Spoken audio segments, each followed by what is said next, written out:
প্রধানমন্ত্রীর ময়মনসিংহ সফর ঘিরে মহাসড়কে অবস্থান নিয়েছেন নেতাকর্মীরা। সে সব খবর জানাতে গাজীপুর থেকে যোগ দিচ্ছেন সহকর্মী হোসাইন আলী বাবু। বাবু, প্রধানমন্ত্রীর গাড়িবহর কয়টা নাগাদ গাজীপুরে পৌঁছাতে পারে, আর তার আগমন ঘিরে সেখানকার স্থানীয় নেতাকর্মী এবং স্থানীয় জনসাধারণের ক্রিয়া প্রতিক্রিয়া কেমন দেখছেন, উচ্ছ্বাস কেমন দেখছেন?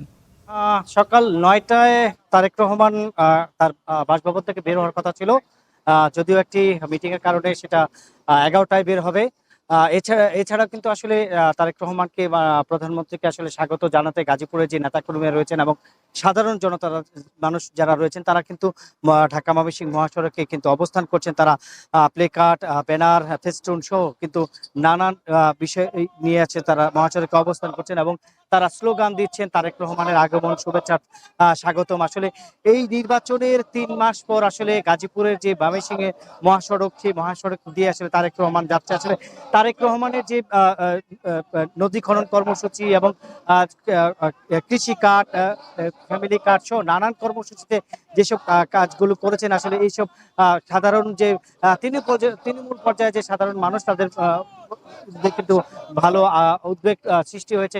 যে থেকে সাধারণ মানুষরা কিন্তু রাস্তায় অবস্থান করছেন। তারা আসলে তারেক রহমানকে এক নজর দেখবেন এবং তারেক রহমানের সাথে কৌশল বিনিময় করবেন, এই অপেক্ষায় কিন্তু আসলে তারা এই মহাসড়কে অবস্থান করছেন। তার পাশাপাশি যদি বলি, আসলে তারেক রহমানের যাত্রাকে ঘিরে ঢাকা ময়মনসিংহ মহাসড়কের যে বিভিন্ন পয়েন্টগুলো রয়েছে সেখানে কিন্তু আইন শৃঙ্খলা বাহিনীর ব্যাপক টহল রয়েছে এবং আইন শৃঙ্খলা বাহিনী বিভিন্ন জায়গায় অবস্থান করছেন। আসলে এই যে মহাসড়কের পাশে যেসব জায়গাতে আসলে বাসের কাউন্টারগুলো রয়েছে সেখানে আসলে সবচেয়ে বেশি তৎপরতা রয়েছে। এছাড়াও আমরা যে জায়গাটিতে আছি সেখানে আসলে যে বিএনপির জেলার বিএনপির নেতা ডাক্তার শফিকুল ইসলামের নেতৃত্বে তিনি কিন্তু এই যে স্লোগান দিচ্ছেন এবং তার সাথে স্থানীয় নেতৃবৃন্দরা রয়েছেন, তারাও কিন্তু আসলে সকাল থেকে এখানে অবস্থান করছেন, স্লোগান দিচ্ছেন।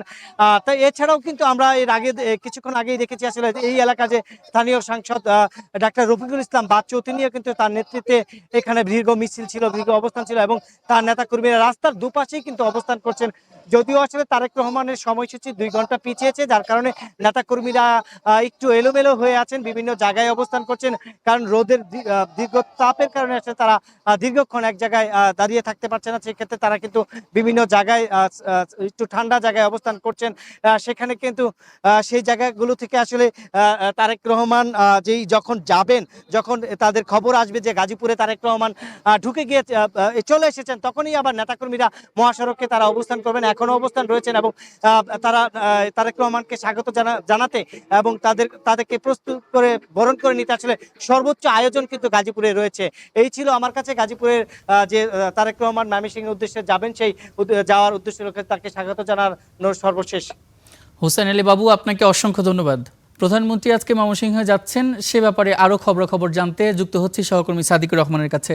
সাথে সাদিকুর রহমান, আপনি নিশ্চয়ই আমাকে শুনতে পাচ্ছেন। সাদিক, প্রধানমন্ত্রীর আগমন ঘিরে ময়মনসিংহে কী কী কর্মসূচি আজকে বা কী কী উদ্যোগ নেওয়া হয়েছে, কী কী আয়োজন করা হয়েছে সে ব্যাপারে জানাবেন, আর কী কী কর্মসূচি তার আজকে রয়েছে সে ব্যাপারে বিস্তারিত জানাবেন।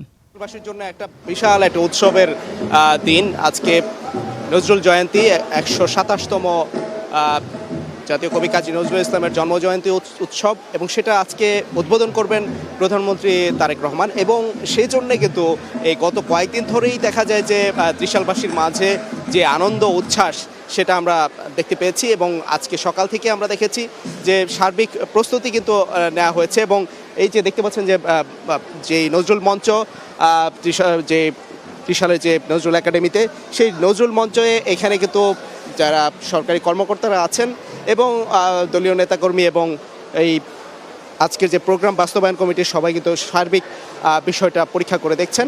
এবং এই নিরাপত্তার বিষয়ে কিন্তু বলে রাখি যে আগে গত 3 দিন ধরেই এইখানে কঠোর নিরাপত্তা ব্যবস্থা জোরদার করা হয়েছে।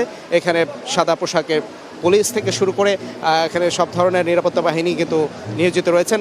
একটা বিষয়, আজকের অনুষ্ঠান সূচির কথা যদি বলি, যে প্রধানমন্ত্রী তারেক রহমান এই অনুষ্ঠানের স্থলে আসার আগেই এখানে একটু জানিয়ে রাখি যে এখানে যেই মূল অনুষ্ঠানের আগে আমাদের এখানে আসার আগেই কিন্তু বৈলর যে ইউনিয়ন সেখানে খাল পুনর্খনন করবেন, সেই পুনর্খনন কর্মসূচিতে যোগ দেওয়ার পর এই যে নজরুল মঞ্চ এখানে আসবেন এবং এখানে মূল অনুষ্ঠানটাই শুরু হবে। এবং একটু জানিয়ে রাখি যে এই অনুষ্ঠানের জাঁকজমকপূর্ণভাবে আয়োজন করার জন্য কিন্তু সব ধরনের প্রস্তুতি নেওয়া হয়েছে। এর মধ্যে যেই ময়মনসিংহের যেই সাংস্কৃতিক দলগুলি আছে, বিভিন্ন শিল্পগোষ্ঠী, তারা উপস্থিত হয়েছেন। আপনি জানেন যে ময়মনসিংহের যে বিশাল সাংস্কৃতিক যে ইতিহাস রয়েছে, ময়মনসিংহ গীতিকা এবং যেই এখানে বাউল গান, জারি গান, এই সব কিছু কিন্তু পরিবেশন করা হবে একে একে। এবং প্রধানমন্ত্রী তারেক রহমানের কাছে কিন্তু এই ত্রিশালবাসীর অনেক চাওয়া পাওয়া রয়েছে, সেই প্রত্যাশার বিষয়গুলি কিন্তু এখানে উত্থাপন করা হবে। তিনি এখানে নজরুল মেডিকেল কলেজ এবং বিশেষ করে এই ত্রিশালকে, যেখানে জাতীয় কবি কাজী নজরুল ইসলাম 1914 সালে ভারত থেকে এসেছিলেন এবং 1 বছর এই ত্রিশালের যে নামাপাড়ায় এখানে বিচুতিয়া ব্যাপারীর বাড়িতে তিনি জায়গির থেকেছিলেন এবং এই যে দরিরামপুর স্কুলে তিনি পড়াশোনা করেছিলেন, বটতলায় তিনি বটগাছতলায় সেখানে তিনি বাঁশি বাজাতেন।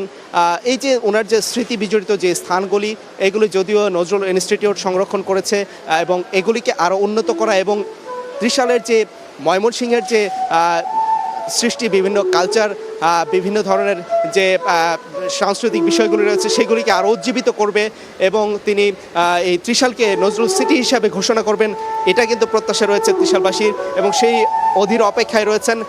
আজকে এখানে 3:30টায় প্রধানমন্ত্রী তারেক রহমান আসবেন এই মূল অনুষ্ঠান স্থলে এবং এখানে সন্ধ্যা পর্যন্ত তিনি অতিবাহিত করবেন, সেই বিষয়টি এখানে আমরা জানতে পেরেছি এবং সার্বিকভাবে সুন্দরভাবেই এই প্রোগ্রাম বাস্তবায়িত হবে এমনটাই প্রত্যাশা করছেন সবাই।